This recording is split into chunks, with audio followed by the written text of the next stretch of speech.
I want to touch, if I may, just on your comment a moment ago about the parting speech that you left with your colleagues in Congress. You were there for 4 terms, and I think are aware of the general level of awareness of your colleagues in Congress at that time. Do they really not know that all of this is going on, that the power structure is there, unseen, but really manipulating the strings? Most of them don't know. Most of them are suspicious that the problems are more serious than they would never ever admit publicly, but they don't understand the policies. I've had a lot of members on the banking committee come up and ask me questions. How does the Federal Reserve System work? What are special drawing rights? What is the IMF? And they'll do that quietly because they haven't really studied it. So most of them are naive, but very much aware that there's some serious problems. But if you get somebody at the head of a committee that's been around for 30 years or so, I think that they know very much what's happening. They're very much attuned to what's happening, and I don't think they get that far. I don't think they get to head of a committee unless they've more or less been accepted, by the power structure. I did a study, or just a quick look, a few years ago after reading the Joint Economic Report of the Joint Economic Committee in Congress. And reading it, it looked like it came right out of the Trilateral Commission. It looked all the little buzzwords that the Trilateral Commission reports had, all the things that the Trilateral Commission wanted. So I looked to see if in the memberships of organizations of these congressmen and senators, and sure enough, almost every one of them are a member of Trilateral Commission or Bilderberger or Council on Foreign Relations. I can remember having a conversation with Barbara Conable one day.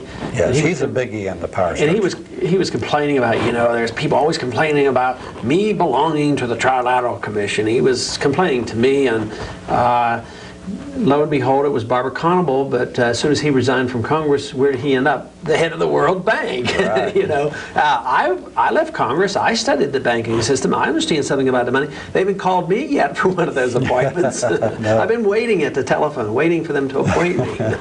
Well, John, you've studied a lot on this banking industry structure, and it's not only interlocked here, but there are international interlocks, aren't there? Yes, there are, and the ties with the foreign banking interest. The people that settled this country left. Of course, Europe came over here and settled down, and almost immediately the powers that be in the European continent and the money circles were reaching out those tentacles to gain control of the new country here. And that struggle has continued. We see it, and who shall control our currency? They struggled back between Jefferson. As a matter of fact, I have a quote from Jefferson that I think is very pertinent to our discussion here. If the American people ever allow the banks to control the issuance of their currency, first by inflation and then by deflation, the banks and corporations that will grow up around them will deprive the people of all property until their children will wake up homeless on the continent their fathers occupied. So he warned us that far ago, and here we are, and what he said is coming true. Yes, and his side certainly won the fight back then. They got the right position in the Constitution. They had the debate over the money issue. The hard money people won. The Federalists lost. The Hamiltonians lost.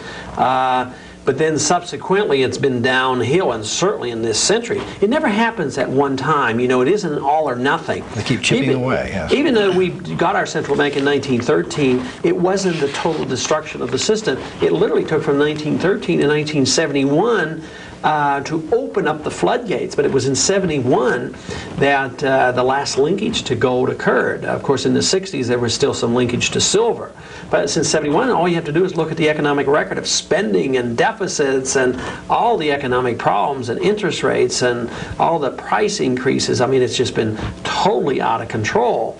And then even in 1980, there was another law that increased tremendously the power of the Federal Reserve. And the savings loans. Yeah, the most significant increase in power to the Federal Reserve System occurred since 1913 was in 1980, further enhancing and getting more power into the Federal Reserve. This was the time when they introduced this idea that we could use anything, or the Federal Reserve could use anything as an asset to collateralize our Federal Reserve note. See, in the old days, you'd have gold and silver as collateral to issue a note, which isn't too bad. You know, it's collateral and it would restrict the monetary authorities, and it would be a certificate. You know, it would be a guaranteed certificate. But it was then that they changed it to say that you could use any asset, even a foreign bond.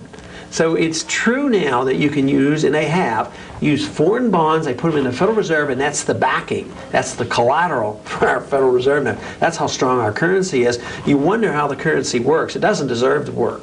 And someday the people are going to wake up and realize the money's worthless, and that's when you're going to have runaway inflation. Today we just have gradual, steady inflation, depreciation of the money, causing a lot of harm and suffering.